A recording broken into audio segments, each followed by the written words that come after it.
This afternoon we have a quite demanding program because we shall read passages from two chapters out of the book Spheres I. The first of which is an excurso called the principal egg, el principio huevo, about intimación y envoltura.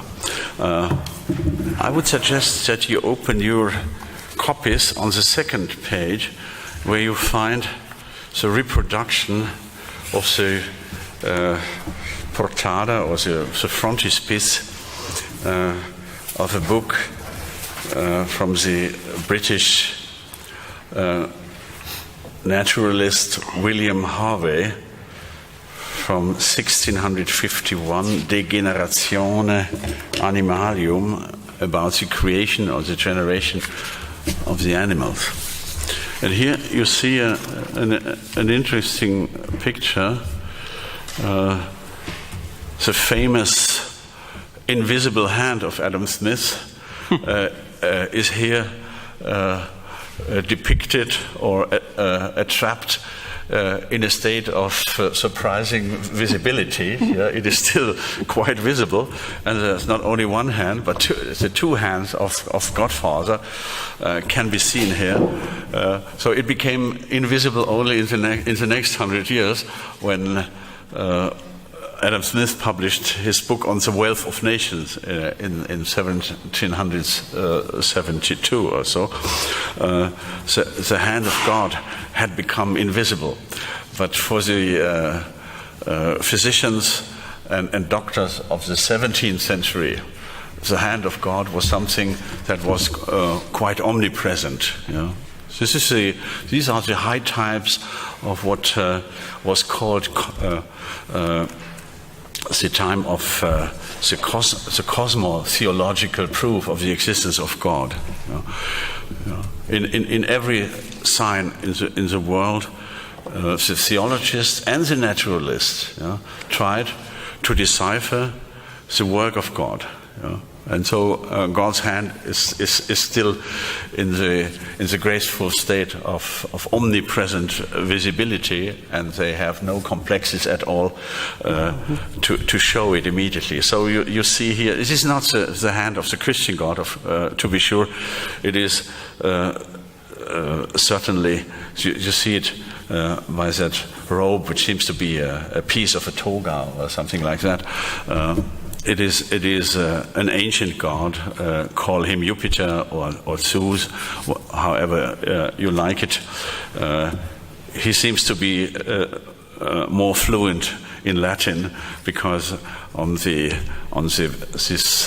symbolic egg bowl he's holding in his hand, you read the Latin motto ex ovo omnia.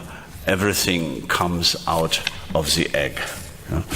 This is a lucky moment of the history of ideas. Between here, you hit exactly the transition between the classical mythology of origins and the modern theory, the biological theory of origins out of the egg. With the discovery of the egg principle, the realm of mythology was left behind, and the biological research for the development of life could begin.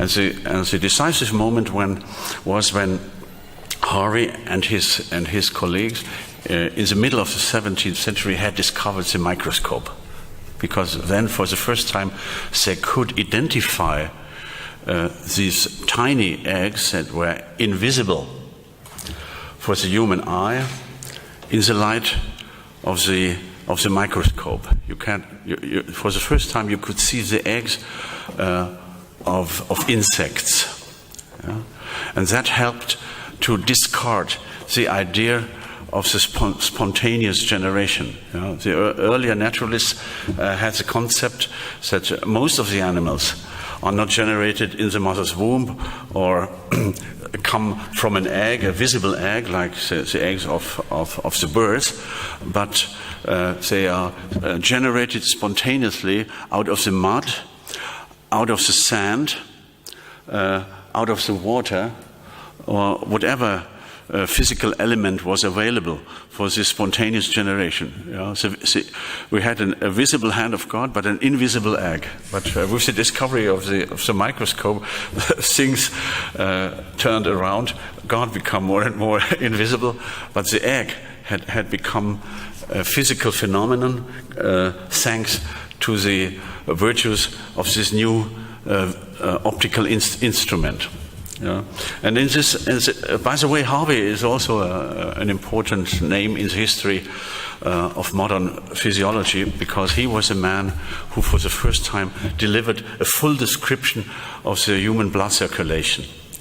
He demonstrated for the first time that the heart is obviously the most important organ within the human body, but it can no longer be regarded as a kind of absolute monarch. But the older mythology of the heart interpreted the existence of the heart as something that is only giving.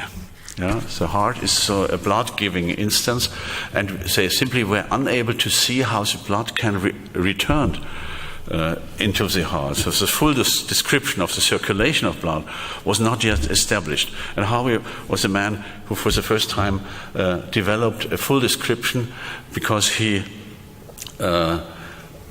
delivered a complete picture of the systematic connection between the arterial blood flow and the venal blood flow. So from the heart and to the heart. And this was, as it were, a metaphorical preparation to the French Revolution and towards democracy, because it was as if the heart was transformed from an absolute monarch into a constitutional monarch. On the field of political symbolism, the heart symbol was displaced from absolutism to a representational or functional primordiality, which is an important step towards the idea that the monarch himself owes something to the other organs. In ancient times, if you read the older discourses about the heart, you will always find that it is compared to an omnipotent God who is only giving and not receiving anything from the other organs. And William Harvey is for that reason also one of the most important inspiration givers to future generations, because he pushed the discourse on the human body forward towards a kind of secularized vision of the role of the heart. And this is no coincidence that the same man delivered one of the first impressive descriptions about the origin of life, because due to the fact that he already had one of the first microscopes developed by a fellow countryman, Robert Hooke, at the same time. I have somewhere else in the book the first reproduction of a vision of a piece of cork under the microscope, from which the most important biological metaphor was taken.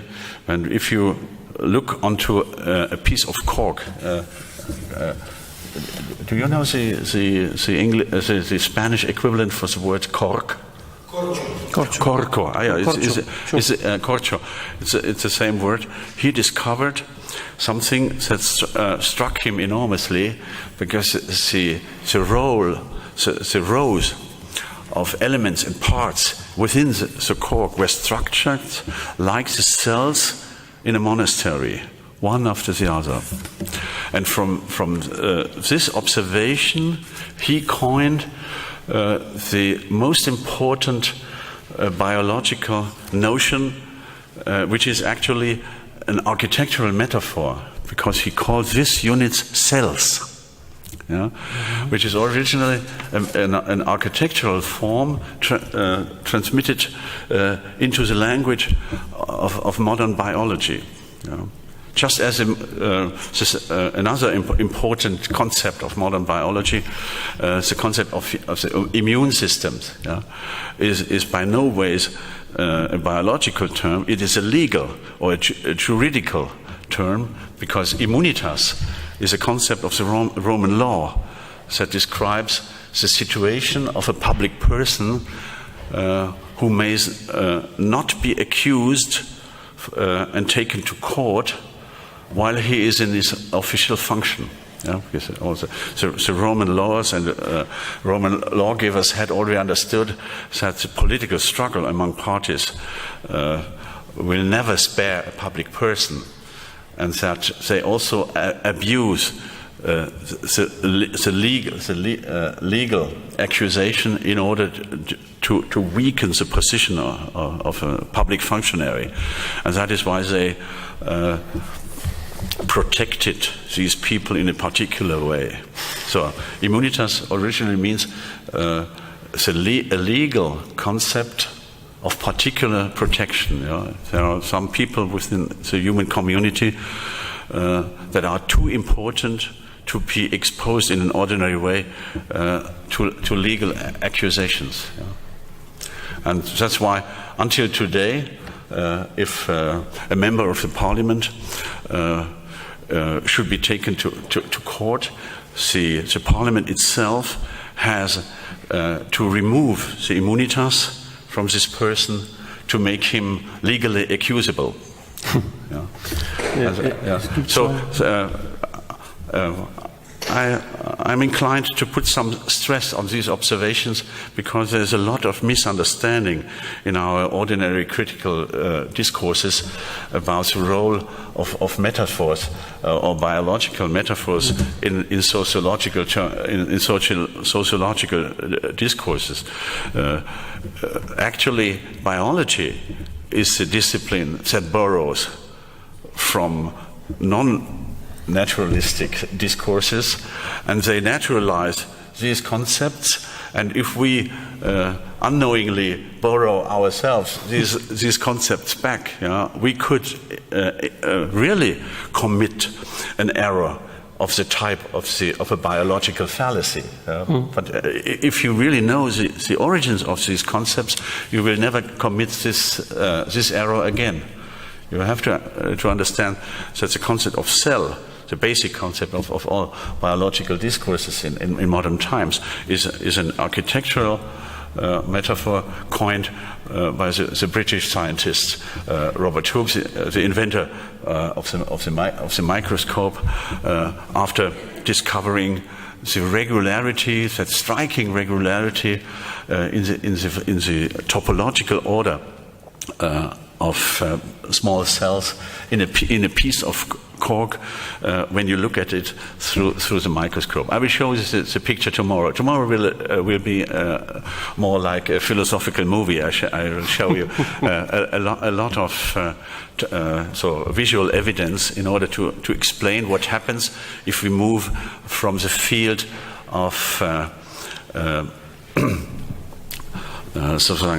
vague sphereological structures to precise sphereological structures. So here we do not yet have the full circularity in the geometrical sense of the word.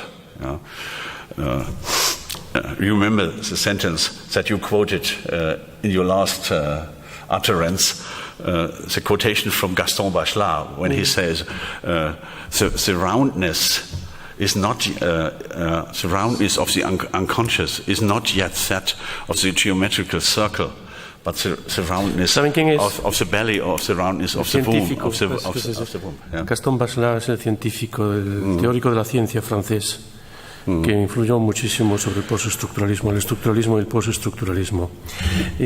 Vielleicht sagst du ein Wort zu den.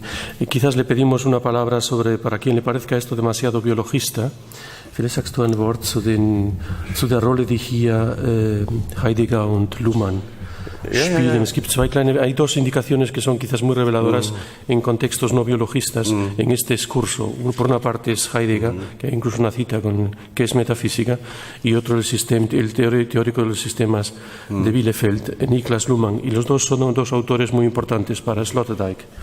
Very important. But I shall give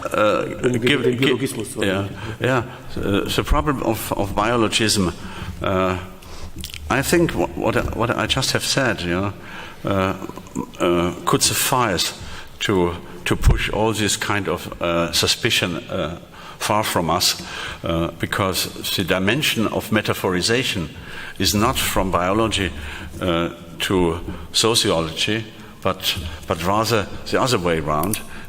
Biology has taken its most important symbols, like the cell, like the concept of immunity, from different fields that belong to the humanities. Architecture is, to be sure, one of the most important members of the family of the humanities. And so is the so-called science of law, the juridical knowledge from which the concept of immunitas has been taken. But before I come back to that question, I would like to comment a little bit on the phenomenon of the egg as such. In the history of life, it is quite evident that the egg-ponding creatures began by ponding their eggs into an exterior element. So do birds, so do fishes, so do insects, and so do reptiles, and all these so-called primitive forms of animal life. But suddenly, at a relatively high level of biological evolution, nature had a strange new idea. And that was a moment when a demanding concept of motherhood was invented by nature itself. But because a bird mother, a reptile mother, nice crocodiles. You know that crocodiles eat their own children, and that just by inadvertence or just by absent-mindedness, because they do not recognize them. If there's something swimming through their mouth, it could be just interesting food. It could also be their own progenitor, and they do not really distinguish. Crocodile mothers, serpent mothers, bird mothers, they all are mothers in a more or less outer and much more superficial ways than the mothers of the whole realm of creatures that belong to the reign of so-called mammals, the Mammiferen. What is a mammifere? A mammifere is an animal that belongs to that strange group of living organisms that have followed a new hint from evolution not to pond the egg in an exterior milieu, but to take part in a new adventure, which is to provide the mother's own body as the environment of development for the form of life that comes out of the egg. This is a dramatic moment in biological evolution, because it leads to the invention of integral motherhood. And this is important from the point of view of sphereology, because for the first time femininity as femininity is invented. The crocodile mother doesn't know anything about femininity. You can see that also from outside. It is very difficult to distinguish the male crocodile from the female crocodile, and I personally cannot say if I find the female crocodile more attractive than the other, even if I try hard to take the role of the male crocodile. I do not really get the point what it is about to love a female crocodile. I just cannot feel the special type of attraction. Do you? Evident. Evident. Yeah. This is quite evident, but as soon as we step into the realm of mammals, things change dramatically, because femininity as such assumes a spatial dimension that it never had before. Because the nest function, which is as old as the principal egg, the nest function invades the female body. So the mother herself offers her own body as a milieu in which the egg can grow in its original stages of development, and that leads to the creation of a new type of drama that is unknown in the former evolution. In former evolution, an individual, if it has reached a certain degree of maturity, it simply breaks up the shell and comes out of the egg and discovers the open air. But this is not a real equivalent for the dramas that the mammals have invented, because when mammals come into life, they spend a couple of weeks, a couple of months, a couple of years. It depends on the time span of the biological clockwork. They spend a certain span of time inside their mothers, and their mothers are, as it were, spatial archetypes of interiority offered to the offspring of these creatures, and then the coming out becomes a real drama. It is, and this is the drama that we call birth. So that is something that did not exist in the older forms of evolution. And our friend here, William Harvey, obviously misses the point when he shows us insects, like a butterfly, a bird, and a dolphin, a surf, eine Spinne, was ist das? Eine Araña, and ein Lézard, was ist das? They all come out of the same egg. Las alas. Wie? Alas. Yes. But what is so funny, also the human child is jumping out of the same egg, and he is still indifferent in the decisive point, because he misses the birth drama,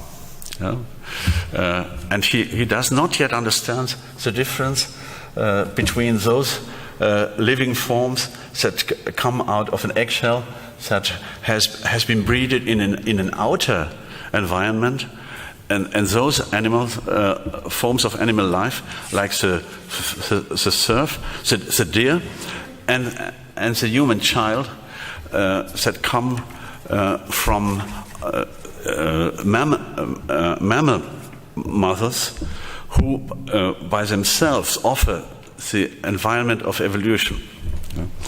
So for him, the difference between breaking the shell and being born is not yet given. And that is only a discovery or a conceptual clarification that happened in the later development of biological theory. So this picture is really very telling. And here we have the possibility to show how Heidegger intervened into the interpretation of the drama of birth, because he insisted on the fact that being born as mammals is a necessary but not a sufficient reason for coming into the world. Yeah? And as philosophers, we have to understand that there is a categorical difference between birth and coming into the world. Yeah? And this is the special quality of the human birth, that it is not just coming out into an indifferent environment, but being born as a human being means to be born into circumstances that announce the world as world, which is not the environment.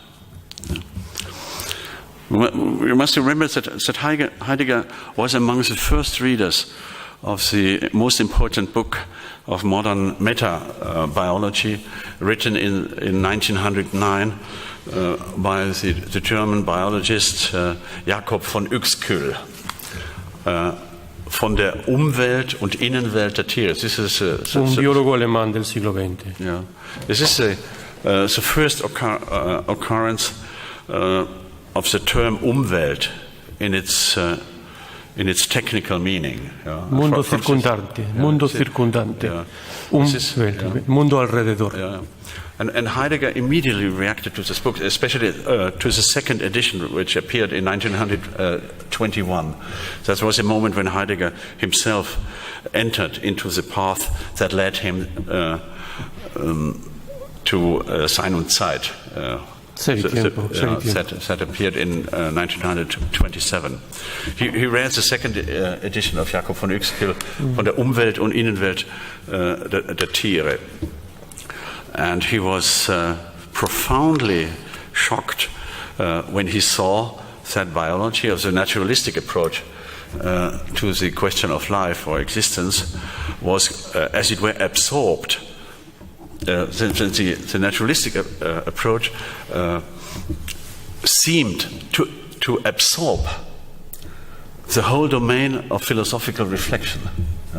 And his reaction was the development of his own ontological topology we are dealing with in all these classes here. Because it is through Heidegger's reaction to the concept of Umwelt in modern metabiology that he was pushed on the way that made out of him the first philosophical topologist who is still contemporary with our actual reflections on this question. Aber das ist eine Denkleistung, nicht unbedingt Heidegger intern, oder? Lo haces tú, no precisamente que sea Heidegger intern. ¿Cómo es eso? Yeah, not really. But, you will see that in his famous lecture, Grundbegriffe der Metaphysik. Conceptos fundamentales de la metafísica. Mundo, finalidad, no sé qué más. Welt, Endlichkeit, Einsamkeit. Y soledad. In the winter semester in Freiburg, 1929, until February 1930, which is probably his most important philosophical lecture he ever gave. In this discourse, you find his direct dialogue with Jakob von Uexküll when he was, what is in the Umwelt? How is it possible that forms of life can relate to an outer world? Aber das machst du selber. Ich meine, das wäre bei Heidegger, würde es sozusagen Wissenschaft denkt nicht.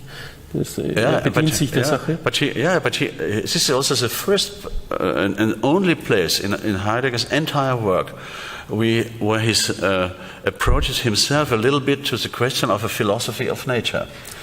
He talks about stones And his opinion on stones is not very favorable for stones, because he thinks stones incarnate the impossibility of a being, of ein Seiendes, to relate to an outer world or to an environment.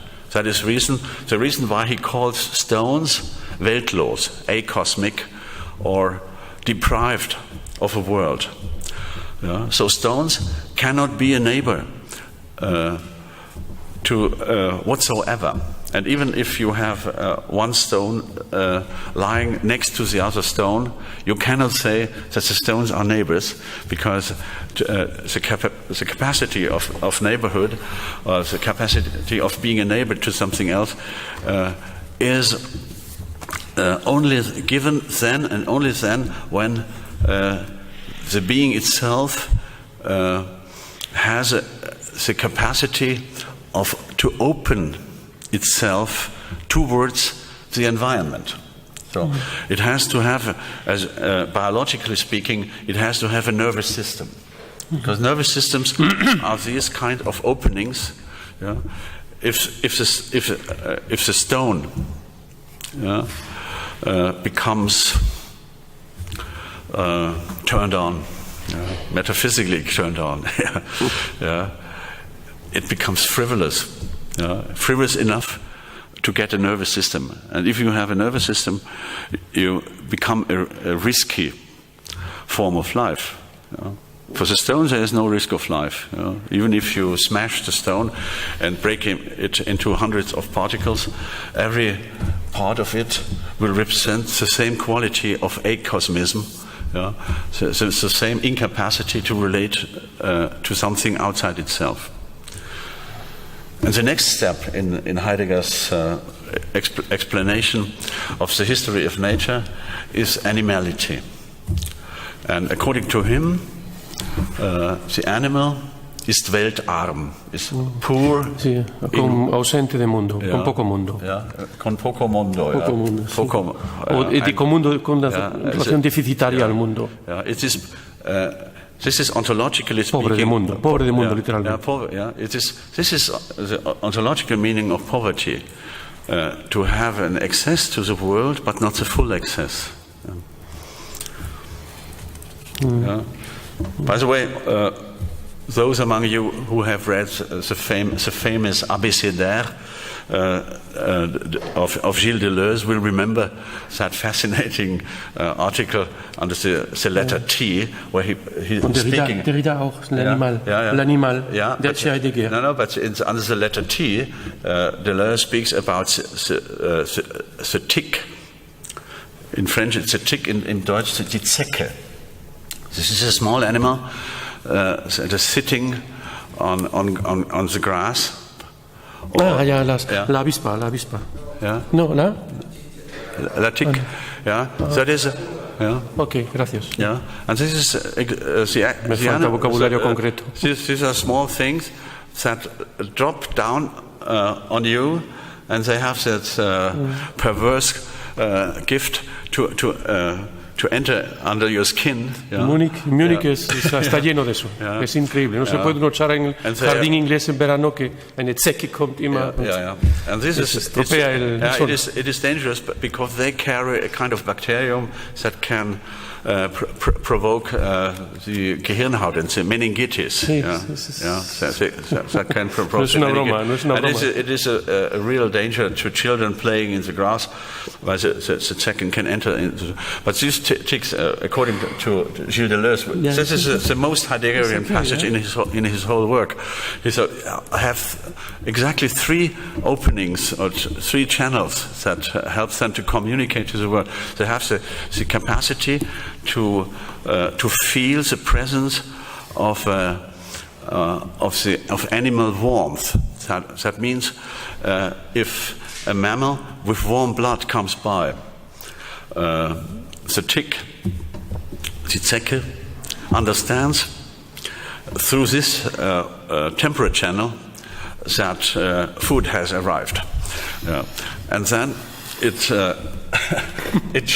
drops down, and it has a second channel that helps him at the contact with the skin. of the victim to make a hole into it. And the second channel is to suck the blood of this warm-blooded victim. Yeah? And this threefold opening to the environment represents the whole world of the tick, of the Zecke. Yeah? And if you are ever asked how is it to be a tick, the famous question of Thomas Nagel, how is it to be a bat? Yeah? The answer, according to Gilles Deleuze, is quite clear. It is like feeling to have exactly three channels to the outer world. Whereas for Heidegger, the poverty, the ontological poverty of the animals is abandoned when humans arrive, is abandoned in favor of a very risky surplus of openness to the world. And this is an incredible drama, because humans are obviously animals, but they are by their own nature animals that go ontologically beyond animality, because they have that hellish gift of openness to the world. They are more open, they are million channel animals. They have that openness to the world. The term itself is taken from Max Scheler. This is one of the rare cases when Heidegger frankly admitted that he owed something to another thinker, a contemporary thinker. Scheler had died in 1925 or so, and so he was no longer a rival, and it was just a gesture of courtesy for a colleague that had recently disappeared, when Heidegger admitted that he had taken the concept of Weltoffenheit from Scheler. So, L'apertura al mundo. Weltoffenheit. Weltoffenheit. Apertura. Apertura al mundo. Al mundo. And this is the reason why Heidegger says the humans are weltbildend, so weltlos, constituyente del mundo. Weltbildend, constituyente. Weltlos, constituyente del mundo. Weltlos es ausente del mundo. Sin mundo es privativo. Weltlos is acosmos, so there is no real world. So stone cat animals are poor with regard to the world, and humans, and this is a new dimension, are, as it were, overexposed to the world, and they have to be weltbildend, they have to have the capacity to reduce their own openness into a livable form of being in the world, because the total ecstasy of being there is simply unbearable. You would have to be God himself to support the openness of the open, and to be weltbildend, constituyente del mundo. Constituente del mundo means that you have to do your own choice. You have to construct a world that can be habited by you. And that means human beings always deal from the very beginning with the problem of this over-openness into which they are thrown. And here the dramatic dimension of the concept of thrownness can be grasped. This is one of the dramatic new expressions that Heidegger introduced in Being and Time in 1927. And this is a word that obviously has a tragic or a Gnostic connotation, because thrownness means that humans cannot really feel at home in the world if you are thrown into something. Usually we say that something is thrown into water, which is for human beings not a livable element. And thrownness into existence also means that human beings in the first place cannot feel at home in the world, and they have to look for a place where they can live afterwards. And this is the world-creating activity for which human beings are condemned by the very way of their presence. Können das hier lesen? Das Beleg für Now we could read a passage. Do you have that? Creo que podemos ver una buena beleg, ¿cómo se dice eso? Una documentación del dolor. This is Spanish. En español es la página 300. En alemán es 331. Wie fängt der? 331. 31, hier unten. Creo que es un pasaje que documenta muy bien todo lo que estamos viendo por escrito en el lenguaje de Sloterdijk. Genau, das. Ich würde es kurz lesen. Findest du das? 31 hier unten. Ja, ich hab's. Comprendido en su universalidad biológica, el huevo lleva al pensamiento biológico a anteponer la endogénesis del ser vivo a todas las relaciones externas. En consecuencia, estar fuera no puede significar sino una continuación del estar dentro, pero en otro medio. Con ello, la protoforma de la más tarde llamada autopoiesis de sistemas, das hat ja noch gefällt. Esto es lo de Luhmann, que después explicará, que le he preguntado antes y lo he olvidado. Con ello, la protoforma de la más tarde llamada autopoiesis de sistemas queda establecida desde el punto de vista biológico reproductivo. El ser proveniente del huevo se convierte en la época moderna en el caso fundamental de la endogénesis. Existir significa para el ser vivo en adelante, más obligatoriamente que en cualquier mitología, venir de dentro. Aus den Innen kommen, schätze ich, sowas. Las envolturas del huevo, se trate de membranas, cubiertas gelatinosas o cáscaras, representan el principio límite o frontera. Cierran lo interior frente a lo exterior. A la vez, permiten comunicaciones altamente selectivas entre huevo y entorno. Intercambio de humedad y aireación, por ejemplo. Así, en tanto instancias materializadas de diferenciación entre interior y exterior, las cáscaras y membranas actúan como medios en el vaivén de límites. Según la necesidad específica del mundo interior, solo permiten que pase un quantum extremadamente reducido de materiales e informaciones externas en primera línea, a saber, gas, calor, líquido. Yo creo que esto condensa muy bien todo lo que estamos hablando. Vielleicht kannst du kurz den Biologismus, den Nicht-Biologismus in deinen Rekurs auf Luhmann. Ja, inwiefern hier die autopoiesis von Systemen, porque este recurso a Niklas Luhmann, ya le dije antes que es por cierto, es el oponente de, bueno, no queríamos que hablar tanto de wir wollen nicht über Habermas reden, System versus Handlung, es la controversia de la filosofía social en los años 70 entre Luhmann y Habermas, es la autopoiesis, la autorreferencialidad, no sé, algo que creo que también ya está traducido en español, Niklas Luhmann, que es algo que se deja influenciar por la cibernética y por la biología de los chilenos Humberto Maturana y Francisco Varela, y de Heinz von Förster, un emigrado alemán en Estados Unidos. Y todos ellos proceden de Gotthard Günther, un lógico, una lógica alternativa. Bueno, pues del que condensó todo esto en la teoría en la sociología es Niklas Luhmann de Bielefeld, muerto en 1998.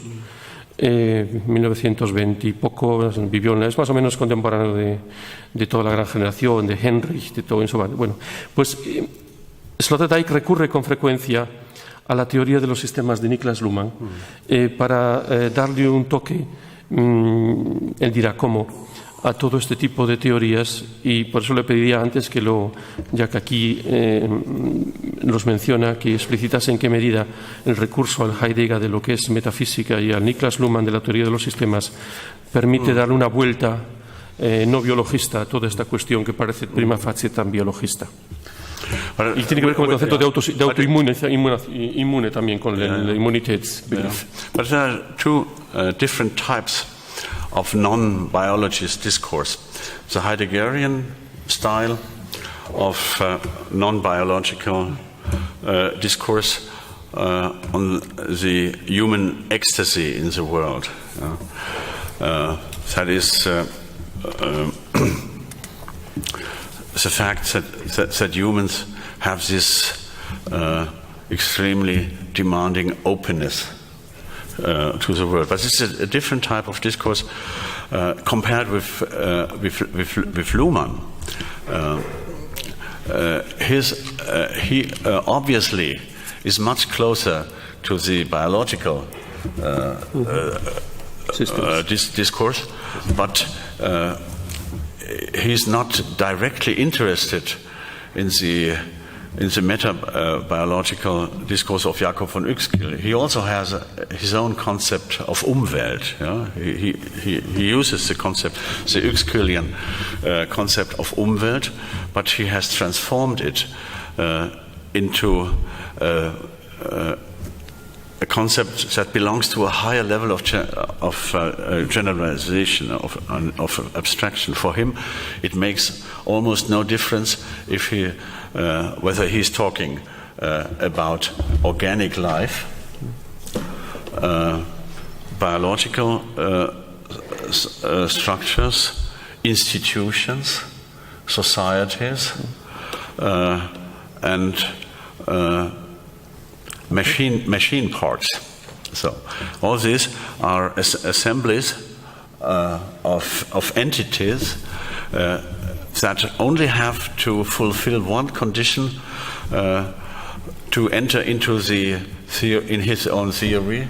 That is the condition to be autopoietic and to structure themselves by their own operations.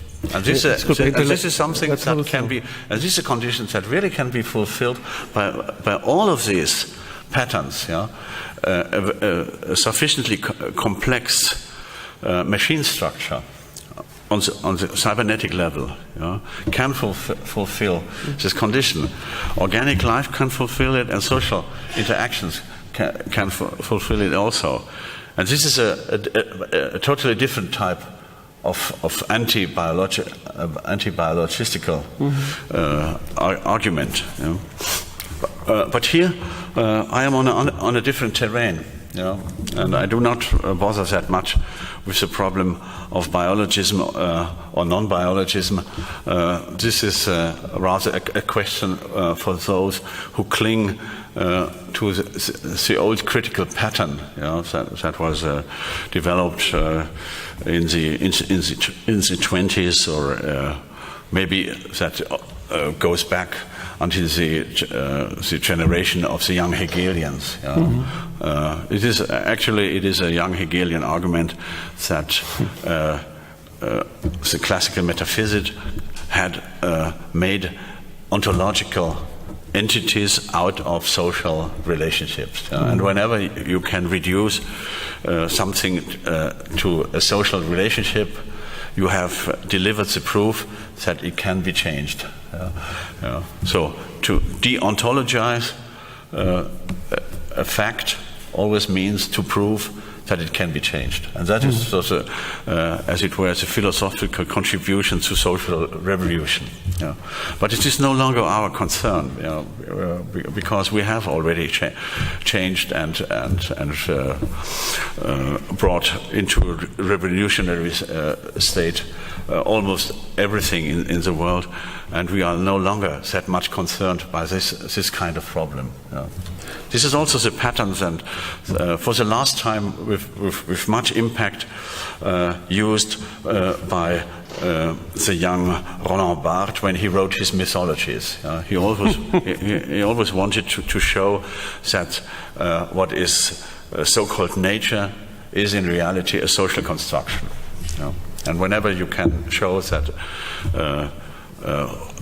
something is presented under the false light of nature or naturality, enlightenment consists in the demonstration of the fact that the same theme belongs to the realm of social construction. This is a spirit, and this is a principle that runs through all of these small essays then that Roland Barthes integrated in this wonderful book, Mythology. This is still very readable. It recently came out again in a very beautiful illustrated form. As usually it was a thin book of 200 pages. Now it is a thick book of 400 pages, and big like this, and it contains all the images that Roland Barthes had in mind when he wrote his mythologies. So this is a classical form that almost contemporary authors can have, as it were, critical editions, and the critical apparatus can consist in the delivery of all the visual material that the author had before his eyes when he wrote the book. This is a new type of critical apparatus, and it's extremely readable and charming and stimulating new editions that appeared a couple of weeks ago in Paris.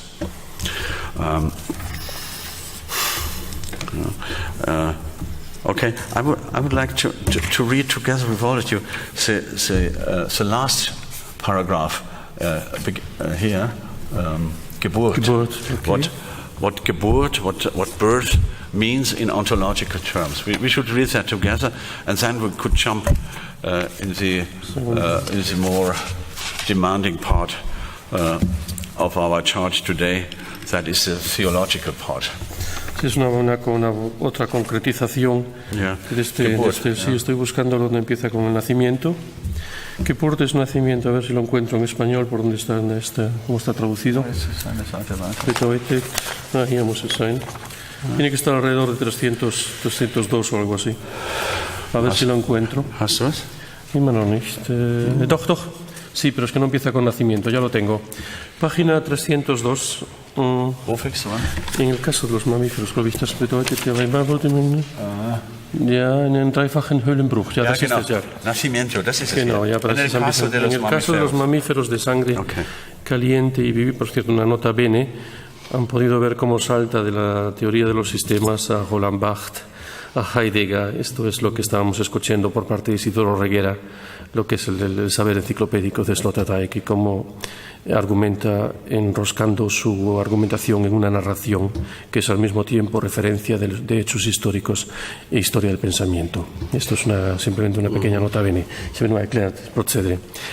En el caso de los mamíferos de sangre caliente y vivíparos, nacimiento significa un triple rompimiento de envolturas. Por una parte, el estallido de la placenta, que como equivalente de la cáscara de huevo tiene a su cuidado el aislamiento del feto en el medio materno. Por otra, la salida de la matriz por el cuello del útero. Ja, eine Sekunde. Ja. Es ist nicht die Plazenta, dieser Platz von der Fruchtblase. Das ist ein anderer Las Termin. Aguas, el rompimiento de aguas. ¿Cómo se dice eso? ¿Rompimiento de aguas? Será así, ¿ya? Genau. Bueno, díselo a Isidoro. Ja, genau. Für Isidoro eine kleine Message. Kleine Bemerkung für die nächste, para la próxima edición que hay aquí ha puesto placenta, donde es rompimiento de aguas. Okay. Er muss noch ein bisschen Gynäkologie machen. Sí, tiene que pedirte ayuda en ginecología un poco, quizás. Si se me permite, se nos permite a los dos, me acaba de decir la indicación. Por otra, la salida de la matriz por el cuello del útero.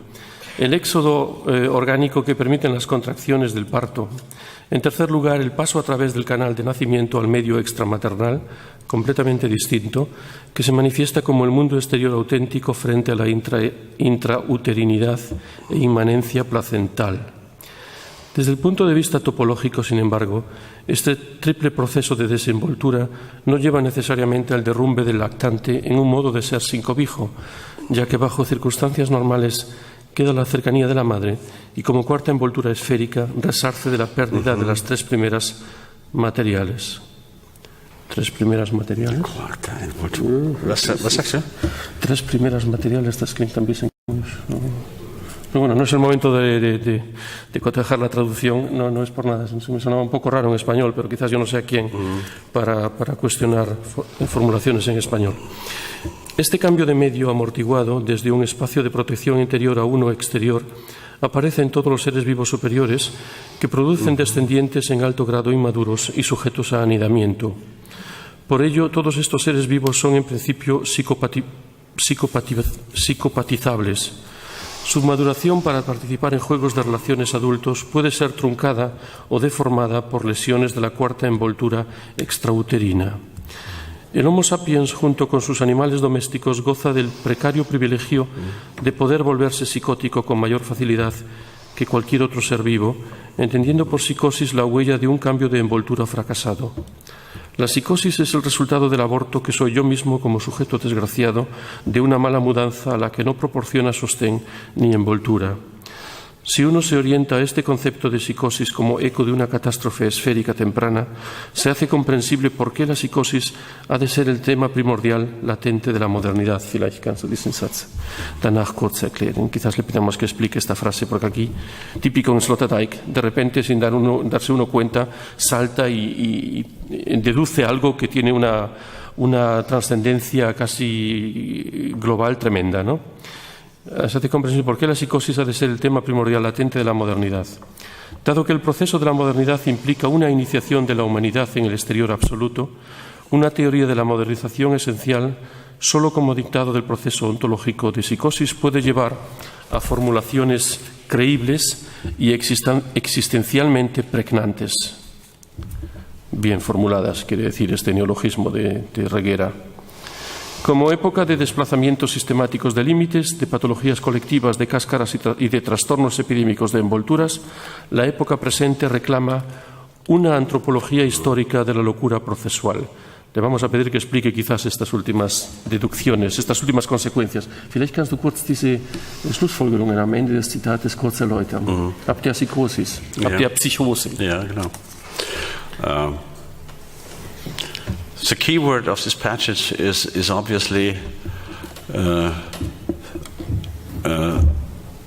fourth envelope, la quarta envoltura, the fourth envelope, because this is the envelope that belongs from the point of view of the newborn to the social world. You know.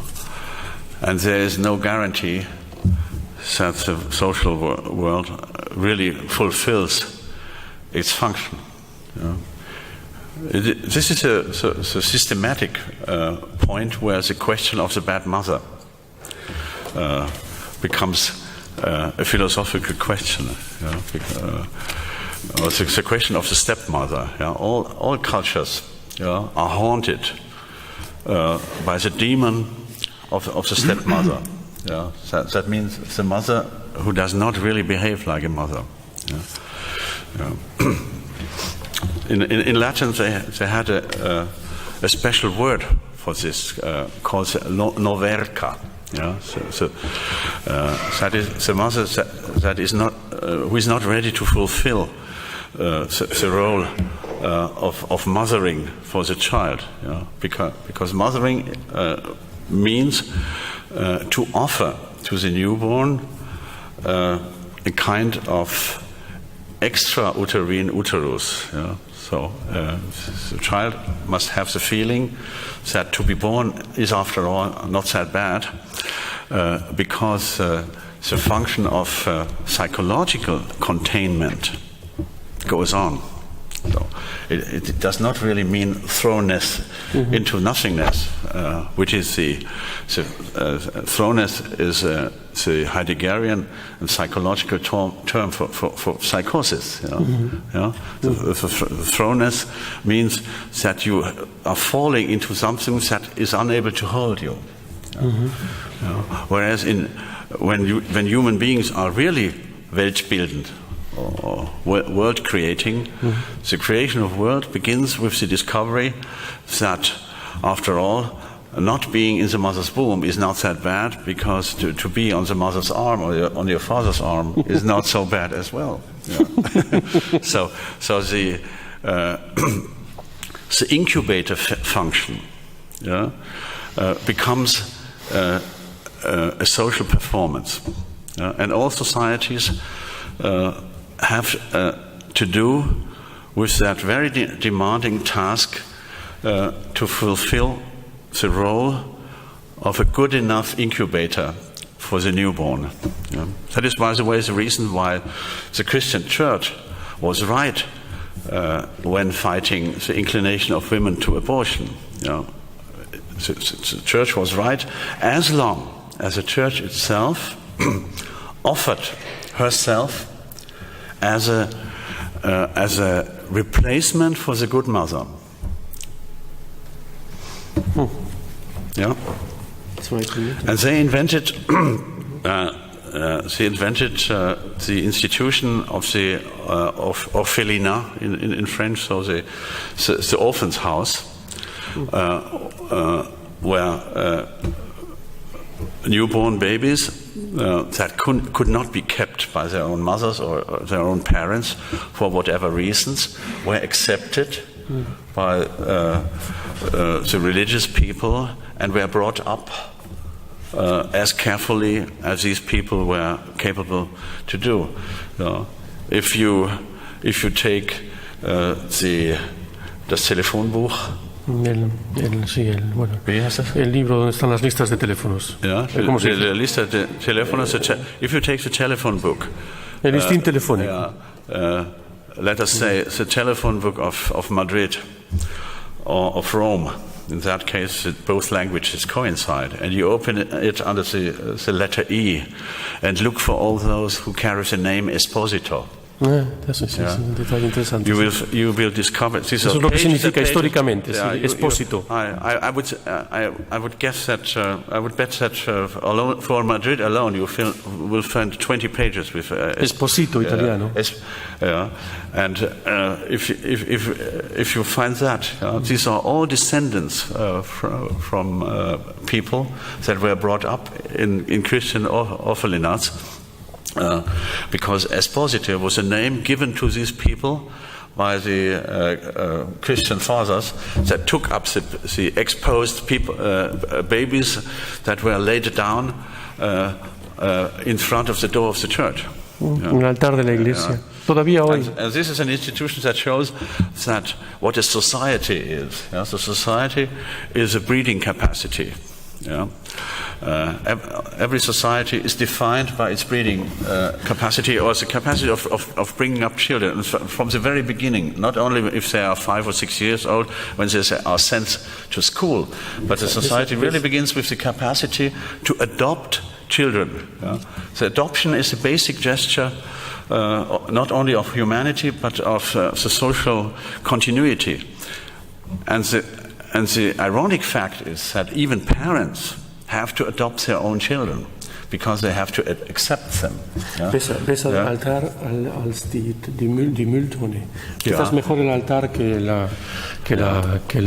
donde se tira la basura, que es la versión moderna contemporánea de los expósitos, ¿no? It happens because young mothers, when they are really desperate, and they do not know where the next church is, and they are not sure that inside the church there are still priests who are ready to accept these children. They rather are inclined to put it into the garbage. That also can happen. But the definition of a good society is to develop a collective breeding capacity and the capacity of adoption. So all children have to be adopted.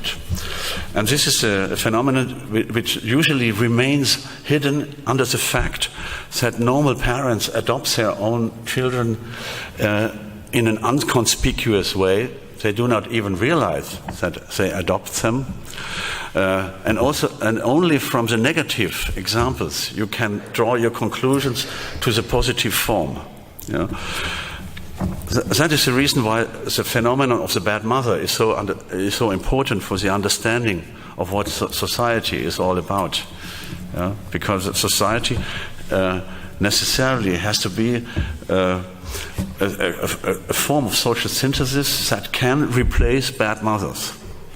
That is, as it were, a conspiracy of good citizens that they are ready to adopt collectively the children of whomsoever. If they have good parents or not good parents, the society as society has to have the capacity to invite all children. That is the definition that has to be fulfilled if you really want to speak about good society.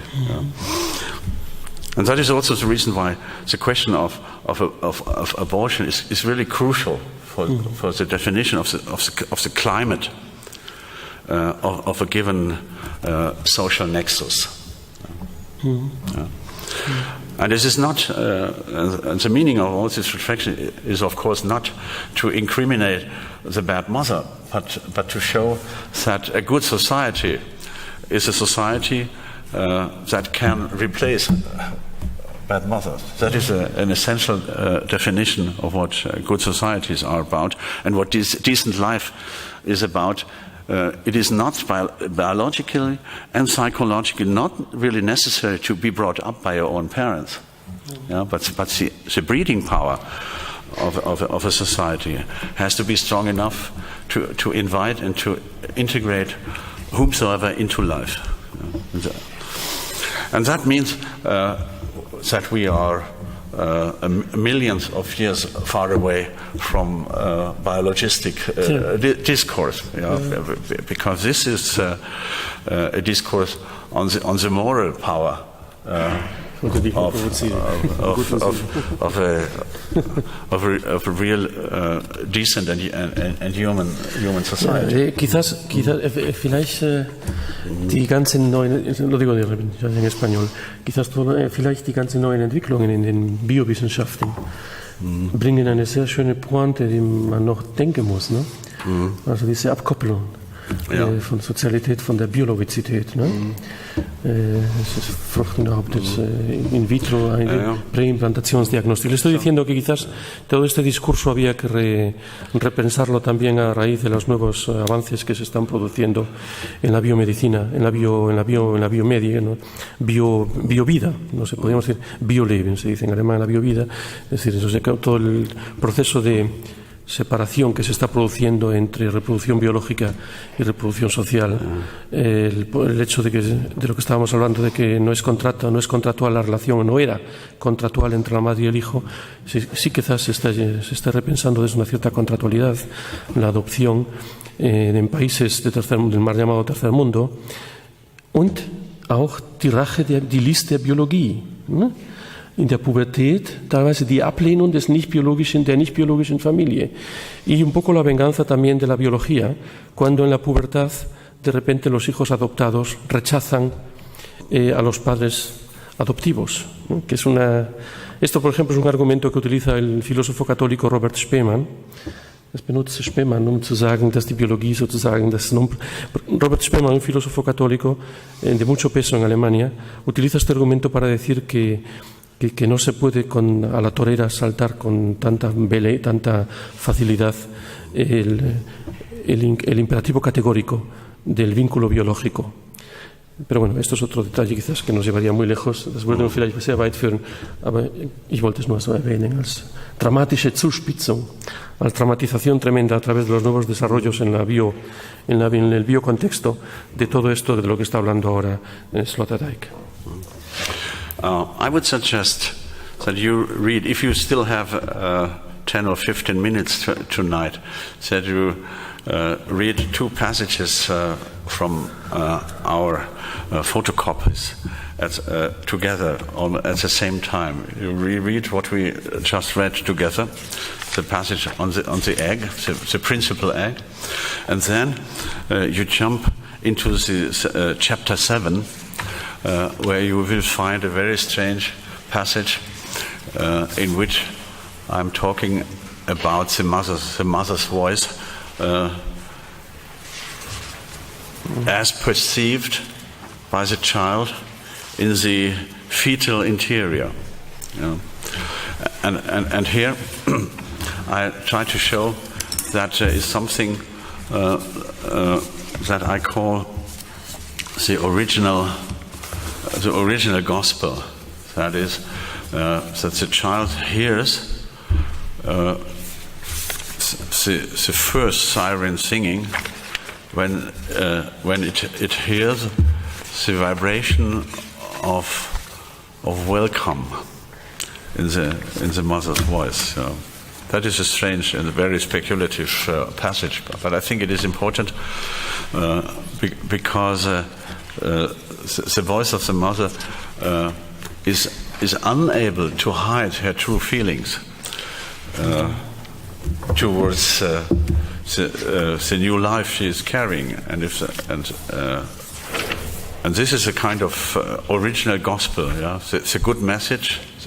The only good message that really is a good message, that is, as it were, a first greeting.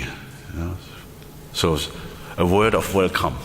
Yeah, and that is at the border between language and music. Yeah, and you hear that. If you are welcome or not welcome, this is transmitted by the vibration of the voice. Mhm. Das ist hier, das war vielleicht eine sehr gelungene Verdichtung in diesem Kapitel, ja, wo du das noch fehlen. Vielleicht kann man daraus etwas lesen. Here still, there's also he encontrado en la participación aquí en el capítulo another 7. passage that deals with psychoacoustic realities, but I recommend that for your private reading.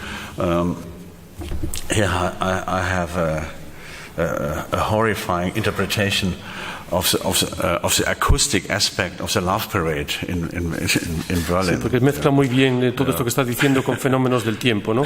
Como la Love Parade, la música de discoteca, y todo esto, el envolverse, ¿no? A través de la invasión acústica, acústico-invasión del sujeto, de la inmersión del sujeto total a través de la sonosfera, y como siempre Sloterdijk mezclando pasado, presente y especulación y pop culture, todo en uno, ¿no? Y esto es sin igual, ciertamente es sin igual.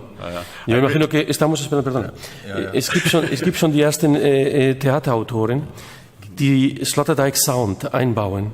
Ya hay los primeros autores de teatro alemanes que están introduciendo el sound de Sloterdijk en fragmentos textuales en sus propias obras, en la escenificación de obras de teatro contemporáneas.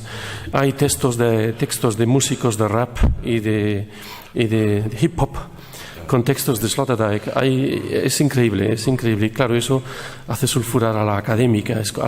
Es como si les diesen la definitiva belegja, la confirmación definitiva de que this is not possible, and very, very profound think, and this is a pop thrash. Think thrash, it's not philosophers, no, that's possible.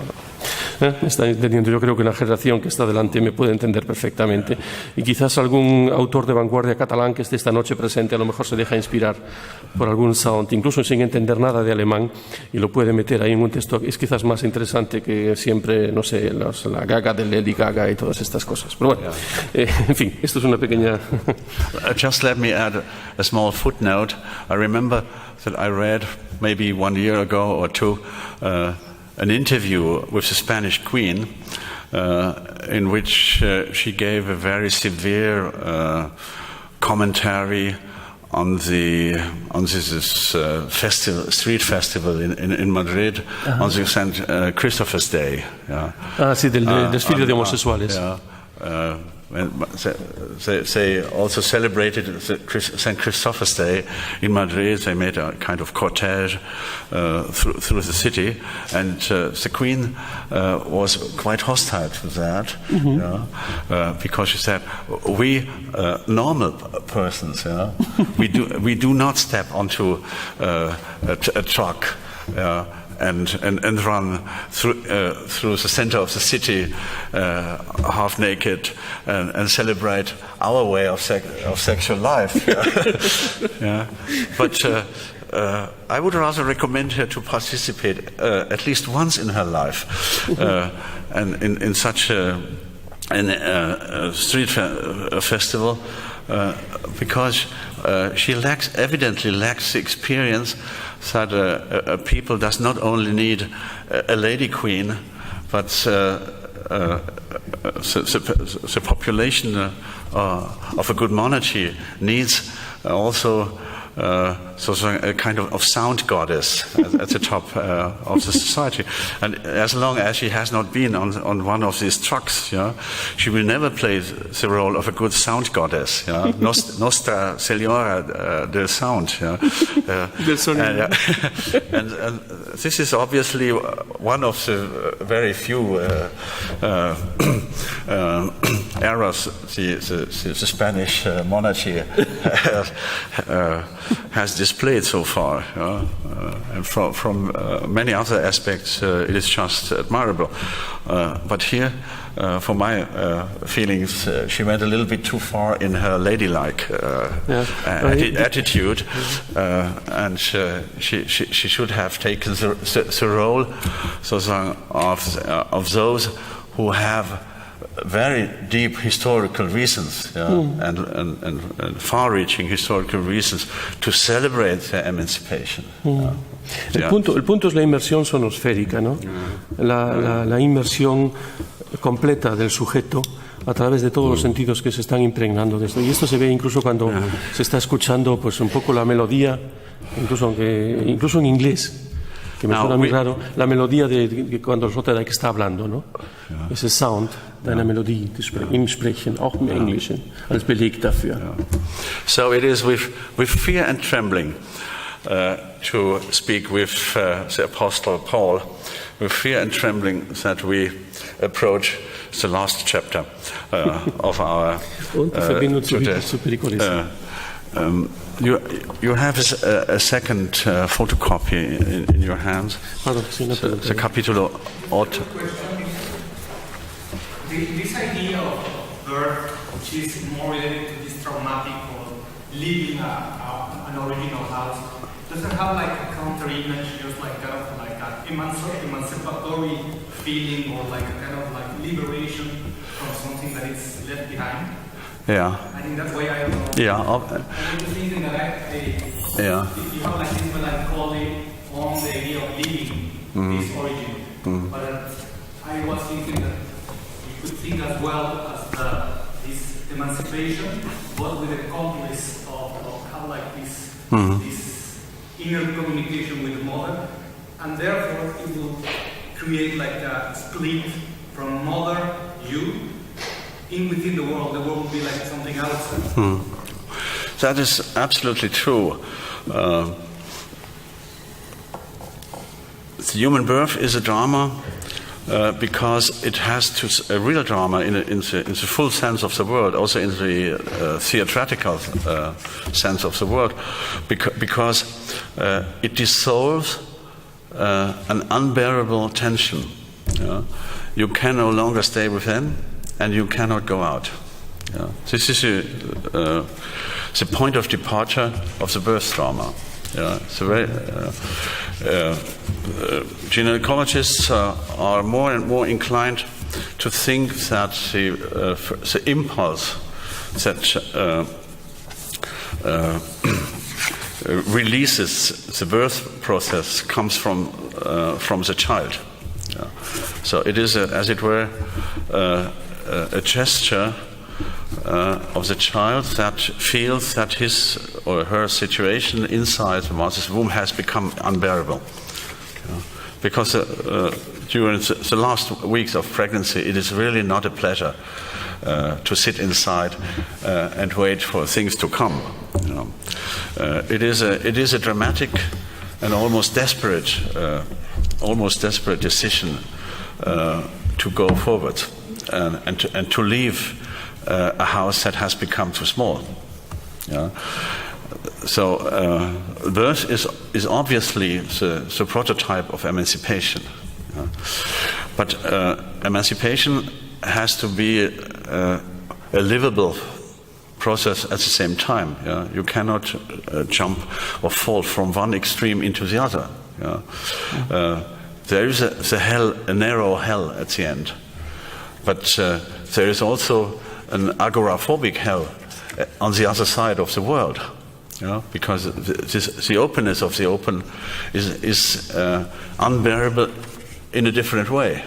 To be imprisoned within an envelope that has become too narrow is certainly not a pleasure. But it is also a huge challenge to go to the other side, to come, as it were, into the world, if the world does not prove to be a livable space. And that is the moment where the question of the fourth envelope comes into consideration. So, how did we say the quarto envoltura? Yeah. So the world has to assume the qualities of the quarto envoltura to become a hospitable world where the newly arrived can have the feeling that this is a place that deserves to be visited. Ich glaube, creo que se podría hacer muy bien el punto de todo esto, también de la cuestión, tomando recurso de las tres provocativas páginas que son un poco como la conclusión provisional, que es, cuidado, es curso 9, no dónde se equivoca Lacan, sino de a partir de dónde, primado del Raum, del espacio, von wo an Lacan sich irrt. Como estamos hablando constantemente de Psicoanálisis, vielleicht machst du ein paar Pointen dazu, weil ich habe hier so prägnante Sachen, einfach nur so zur Erinnerung für dich. Quizás, vielleicht kannst du da selber in deiner Sprache etwas, also ich finde, hier wird sehr viel verdichtet aus dem, was wir gemacht haben, bevor antes que se haya el pasaje al autoconocimiento del que ya habló Isidoro Reguera y después a la pericoresis, ¿no? Y es algo, yo desde luego lo recuerdo, la primera lectura de esto, que me impactó muchísimo porque es un poco cuestionar die Infragestellung der Vulgata, ¿no? in bestimmten Kreisen dessen, was Lacan so über Freud hinaus gemacht haben soll und die Anwendung auf deine Theorie. Son 3 páginas tan solo y si no están fotocopiadas le propondría al profesor Terry Cabras que se las pase, aunque sea posterior. Son el discurso 9. A partir de dónde se equivoca Lacan es el título. Me imagino que estará traducido así. Discurso 9 tiene que estar. Yo es que solo tengo el libro completo en alemán, no lo tengo en español. 479. 479. A partir de dónde se equivoca Lacan. No, ¿dónde comienza? Perdón, me corrige Isidoro Reguera. ¿Dónde comienza? Lo tradujo como ¿dónde comienza a equivocarse Lacan? Comienza a equivocarse. Yo lo hice de otra manera diciendo aquí a partir de dónde, pero no es una corrección. Es que como no tengo el texto español, por eso lo dije así, Isidoro. Von wo aus es literalmente a partir de dónde, pero está mejor en la traducción tuya, por supuesto. Y von wo aus, es el espacio, estamos hablando siempre del espacio, el espacio y el psicoanálisis. ¿A partir de dónde se equivoca Lacan? But the irony of this formulation is that he is wrong from the very beginning, because all his theory is grounded in the theory of the mirror stage, in the Theorie la théorie du stade du miroir. El espejo. And from my point of view, Lacan is just a commentator on the question of the quarta envoltura. That means when we come to the world, do we come into a hospitable space? Can we make the experience of a true psychological and ontological hospitality of the world, or can we not? And according to him, it seems to be evident, self-evident, without even being said, that the world is an unhospitable space, and that the first impression of the possibility of psychological integrity that the individual makes is based on an error that the infant develops from the moment on when it for the first time looks into the mirror and discovers that it is not such torn to pieces as it feels from inside, but that it is a beautiful, integrated, coherent human being, that can recognize itself in the mirror as himself or herself. And according to Lacan, this is, as it were, the primal error you have to commit in order to become a normal human being. You have to be deceived from the very beginning, because for him the question of the fourth envelope, of the quarta envoltura, cannot be resolved but by self-deception. You have to develop the quarta envoltura by a constitutive error. You take yourself for something that is integrated and whole, whereas in your psychological reality you are something that is torn into pieces. And the psychological, the psychedelic commentary on that is that here we have we become witnesses of a pathological dogmatism. It is he simply omits the reality of normality, of psychological normality, because ordinary children don't have to make the first experience of their personal integrity in the mirror. They know already from other sources, especially from the interaction with a sufficiently good mother, that they are something that does have the quality of integrity. You do not need to be informed by the mirror that you are something coherent and a beautiful human being within the borders of a physical shape that you can see in the mirror. Esta frase final es patética y es fantástica. Es una frase tan solo, y como no tengo el texto aquí en español, lo traduzco yo a mi manera del alemán. Estamos hablando, es un poco el final provisional de toda la relación entre subjetividad y conocimiento de mundo. Ahora olvidándonos de todos los despojos de nombres de clásicos. Sie selbst erkennen oder nicht erkennen, das ist hier die Frage. O conocerse a sí mismo o no conocer. No conocerse, no conocer.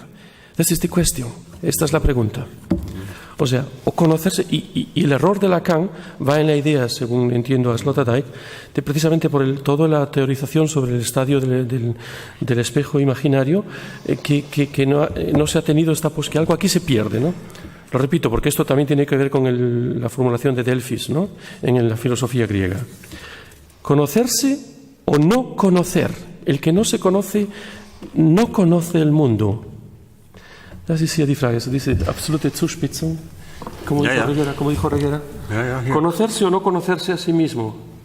Esa es la cuestión. Isidoro, no estoy muy convencido, perdona. Das stimmt. Nee, ist nicht ganz. No, creo que no. El alemán dice, perdona Isidoro, esto es improvisado. El alemán dice, sich selbst erkennen oder nicht erkennen. Esto es conocerse o no conocer. Y tú dices conocerse o no. No, but the reference. ¿Tienes razón tú? But the reference is still the same. Also, me equivoco yo. You know yourself or not know yourself? That is the question. Ich deute es aber entweder sich erkennen oder es ist das sich erkennen oder es ist das Erkennen grundsätzlich verwehrt. Nein. So ist es nicht gemeint. Okay, dann, sorry, ich nehme es zurück. Aber das ist interessant, auch die Irre. Man könnte es anders lesen, das stimmt. Also das ist eine Anleitung zum Falschlesen. Sí, tampoco estás de acuerdo, dime, sí, perdona. Tampoco lo de antes, sí, es igual, sí. ¿Y cómo es el final ahora? Was ist, wie geht es aus? Wie geht's aus? Was das geht aus? Ja, sozusagen, korrigiere mich. Das hast du schon getan. Wie ist das sozusagen richtig am Schluss? Ja, es ist so, wie es da steht. Okay. Sorry. 1:0. Eine Unterscheidung zwischen kennen und erkennen. Ja, das ist nicht, bin ich ganz überzeugt. Wir können noch streiten ein bisschen. Nein, wir haben doch, no, but I have erkennen twice. Sich selbst erkennen oder nicht erkennen. Das ist, Ja. Claro, es que hay una It cosa, is- es conocer. No, this is just Hamlet's question in a cognitive mode. Ja. Aber das ist die Nichtwiederholung des Reflexivs. Das muss man nicht wiederholen. Die deutsche Sprache Okay. erlaubt Okay, hier dann habe ich- eine falsch ökonomische Verwendung des Reflexivums. Ja. Okay. Y eso es lo que me lleva a pensar que está también jugando con el conocer y no solo con el conocerse. También es un malentendido interesante, ¿no? ¿Están percibiendo el disenso? ¿Eh? Claro, precisamente. Ja. Es general y conocerse es así. Claro.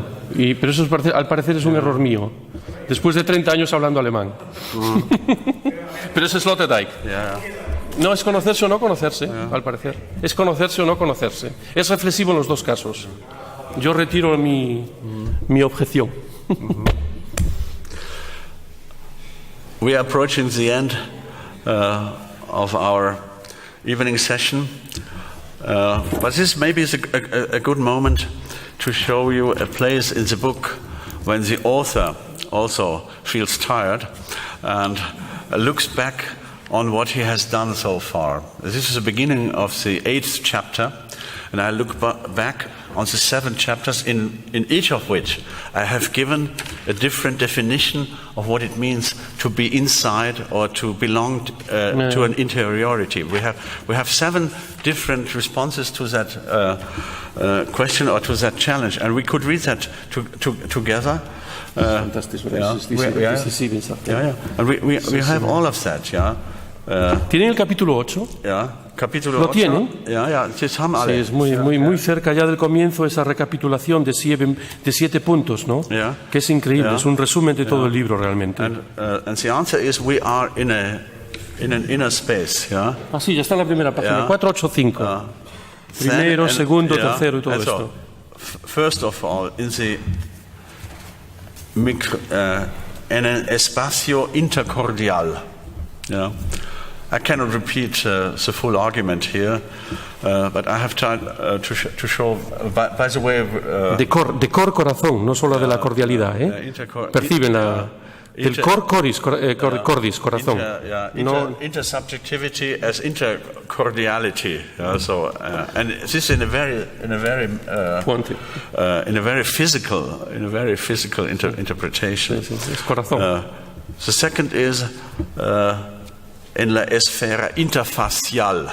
So human beings are not just bodies, but these bodies are, as biologists say, lateralized. So that means left and right are strictly differentiated. This is, by the way, one of the maybe the only point when Immanuel Kant discovered the existential dimension of the human being, when he in his short essay über den Unterschied der Gegenden im Raume he made for the first time an allusion to the fact that left and right are, as it were, existential meanings, and that cannot be reduced to the transcendental aesthetics. Okay. So space, as it is described in the analysis of the transcendental destruction of space in the critique of pure reason, that cannot be grasped by the categories developed in the critique of pure reason. Because, la diferencia entre la antropología, y la estética trascendental de la crítica de la razón pura. Where he develops the concept of pure space. And afterwards, in this short essay, he breaks up the system and discovers an existential speciality that has to do with the lateralization of the human body. But there is a even more dramatic lateralization, that is the front side and the behind. And human beings have that strange quality to turn to each other their front sides. So if we turn to each other our backs, we interrupt communication. We have, as it were, a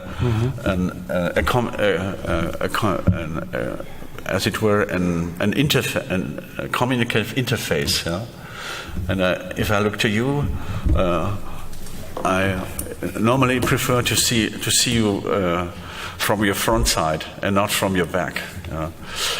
And the most dramatic element of this interfrontality of human encounters is the interfacial relationship. I have dedicated a whole chapter to the question how faces meet faces, and how an interior space is created through the fact that faces look into other faces, and this endless mirroring within a resonant spheres of interfaciality. And the third definition is the field, el campo de fuerzas mágicas de unión y de influjos hipnóticos de aproximación. No necesita ya traducción. And here tells a story of animal magnetism that led to psychoanalysis, or the psychoanalytical transfer, or the psychoanalytical rapport. Whenever human beings approach each other, there is the kind of magnetism between them. They attract them, they repulse them, they enter into a field of reciprocal hypnosis. Human beings hypnotize each other. And Alfred Tomatis says that in a very direct way, that speaking means to play on the body of the other. So language is our most outspoken means of inter-hypnotic relationships. And the fourth definition, wo habe ich? In der Immanenz, das heißt, im Innenraum der absoluten Mutter und ihrer nachgeburtlichen Metaphorisierung, el espacio interior de la madre absoluta y de sus metaforizaciones posteriores al parto. Quinto, en la diada. Die Diade, this is die Dyade. Die Dyade is a psychoanalytic term, o desdoblamiento placental y sus conformaciones sucesivas. Sexto, bajo la custodia del acompañante inseparable y de sus metamorfosis. This is a very dangerous chapter, which I would not recommend. Todo esto es intersubjetividad, por cierto, la pregunta de esta mañana. Todo esto es intersubjetividad. Only for those of you who carry strong religious concepts inside, they might find something interesting in the sixth chapter. But otherwise, I would not recommend that at all.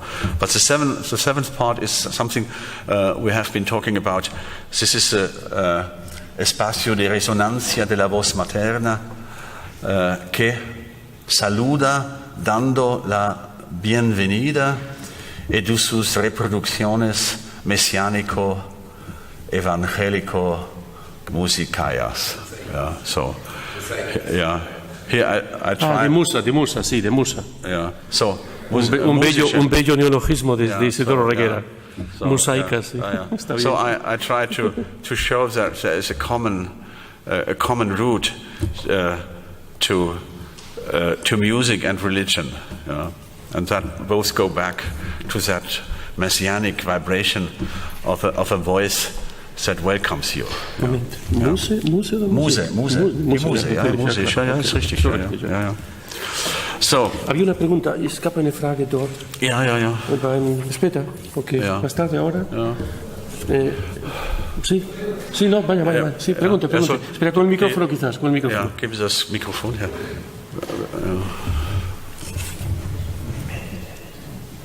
Hago entender a los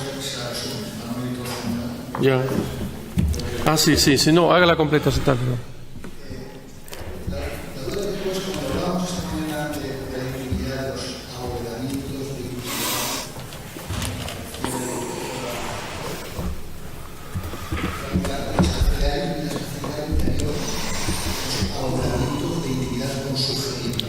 Entonces pensamos ahí que esa microsferología de la intimidad no tenía nada que ver con el visito de tres presentaciones de la psicología y del aparato freudiano.